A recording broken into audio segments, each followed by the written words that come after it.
Hi everyone. We're sitting down today with Mr. Michelsen, the director of the technology department at Brandon Hall. I just have a few questions for you. Which advancements that have happened in the school year are you most proud of?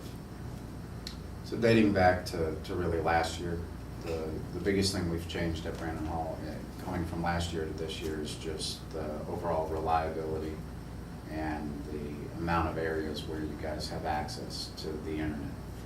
We've done that by adding wireless boxes that allow you to even walk between buildings and have access to the internet, sit out in the courtyard and have access.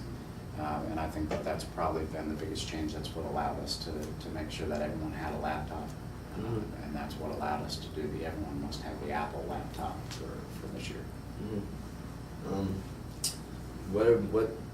What like specific things make that advancement so great?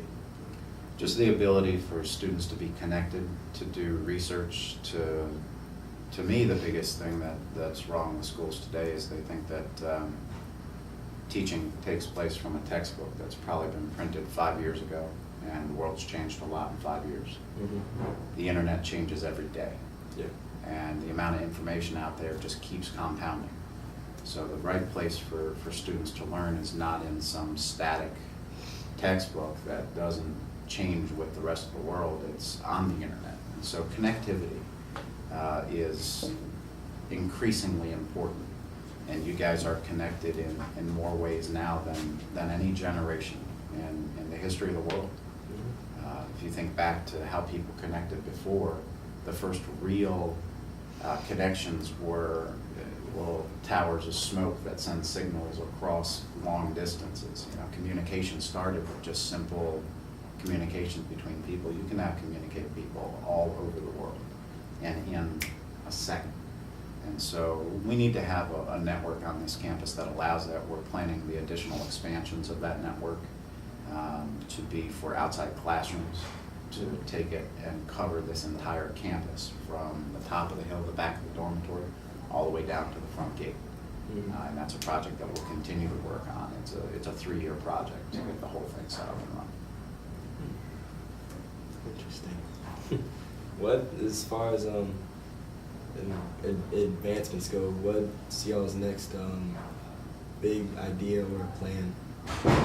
One that comes with some mixed reactions. The LanSchool is really the next big change.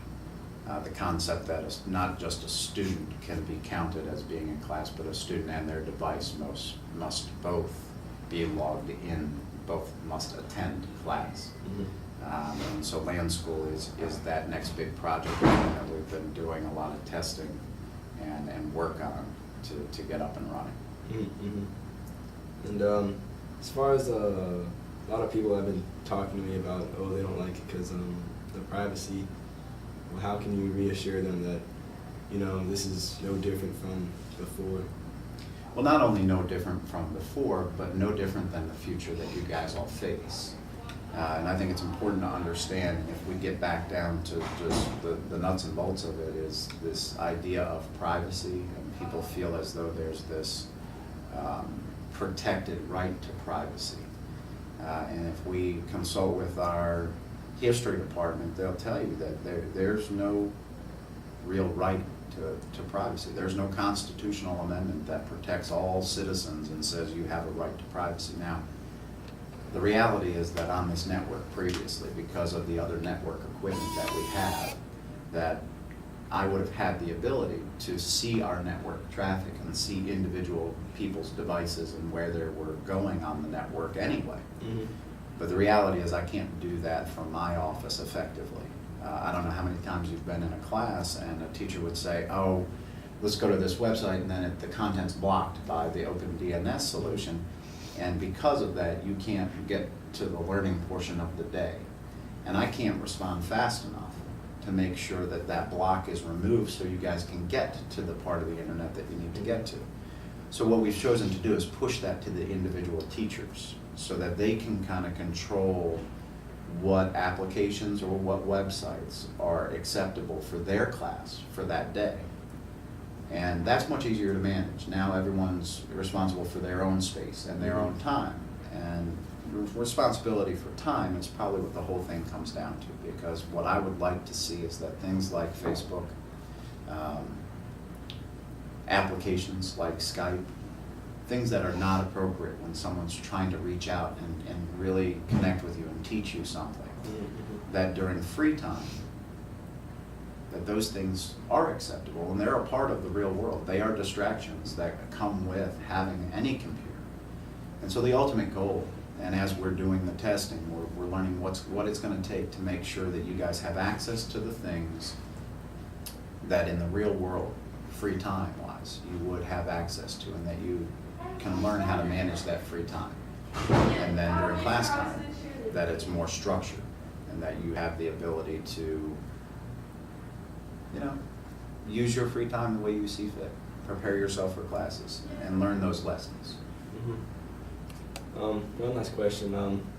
When on the first day of school, when you had y'all's little tables set up, y'all were talking about Adobe and graphic design.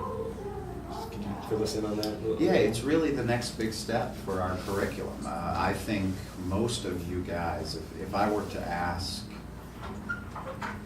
and I watch what programs, I think some of the most popular softwares are softwares like Minecraft.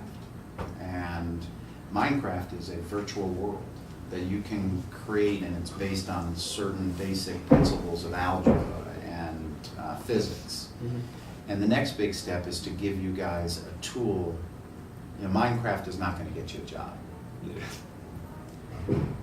But in Adobe's Master Collection, the CS6, which is their most recent publication, the retail version costs $1,800. That's pretty tough for most people to say, okay, let me just run out and buy that software. The school's working on a legal contract with Adobe that would allow us to make that software available to all Brandon Hall students at less than 1/5 of the cost of going out and buying it yourself through the store, and that's for a 1-year license. So while you're a Brandon Hall student, then you get access to things like the Creative Suite for designing websites, InDesign for doing very detailed brochures and publication type materials, green screen technology that would allow you to, have you ever seen Electronic Arts when they make their football games and things like that?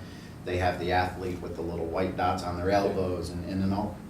And what they're doing is measuring the movements of that person so they can lay over those movements digital versions.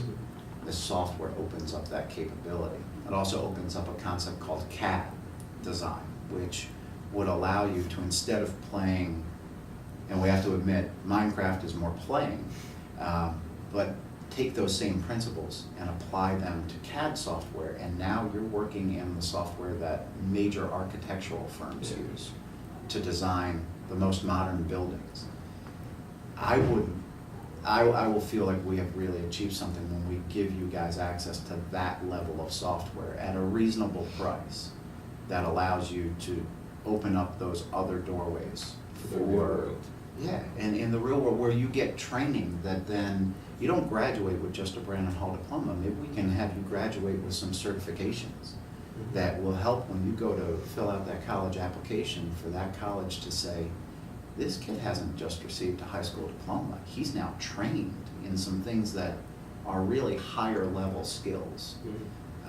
I think ultimately that's our responsibility, and I think it's what you guys want. It kind of goes hand in hand with new projects like down in the dormitory of putting in a 140-inch screen for gaming specifically, so you guys can take your Xboxes and PlayStations and laptops and movies and have a spot with a surround sound Bose quality theater system, because it's your school.